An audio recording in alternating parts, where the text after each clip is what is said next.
And first off this hour, the mutant flu virus, which has sent waves of panic throughout western Ukraine, continues its seemingly unstoppable march. Only the fevered speculation of where it came from is spreading faster than the illness. Igor Ogrodnev reports tonight from western Ukraine. 1.5 million have been infected. Tens of thousands more fall ill every day. More than 300 people, many of them with no previous health problems, are dead. There is a high population density and internal migration in the Ukraine, and this creates a greater risk for our country.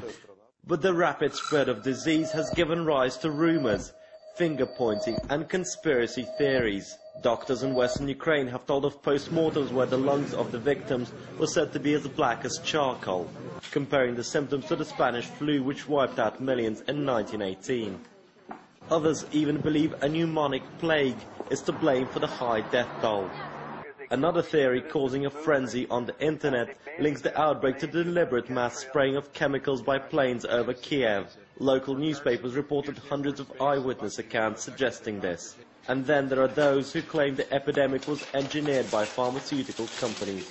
When you look at what's happening in Ukraine, and the fact is that this may be a mutation of H1N1, autopsies being performed are showing that the victims' lungs are pitch black. The research in H1N1, we can trace it back to basically, it should be called the Jurassic flu.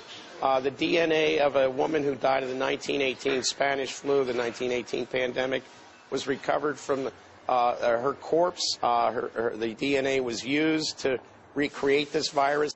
The World Health Organization denies that this is anything but ordinary swine flu, but warns that the situation remains critical.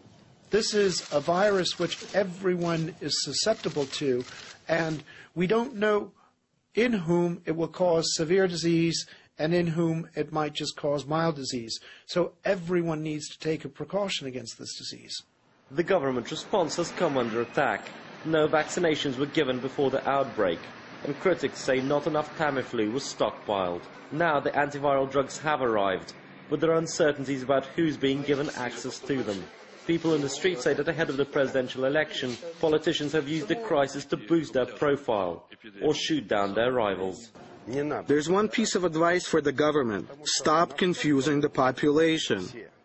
Meanwhile, in western Ukraine, whole hospitals have been converted into emergency wards. Stefania Petrikovich began to feel unwell one day 2 weeks ago. Soon she could barely breathe and had a temperature of almost 40. I was nearly dead when I was delivered here. They put me on drip and I don't even remember what happened afterwards. Authorities say infection rates have stabilized for the moment, despite what the rumor mongers say. And the streets are full again. Here in Lviv, people are acting as if the threat has receded. Unlike a few weeks ago, hardly anyone is wearing protective masks. But the scope of the swine flu problem remains astonishing. Officials say familiarity with virus precautions is breeding complacency and warn that new waves of disease are imminent. Igor Ogrodnev, RT, Lviv.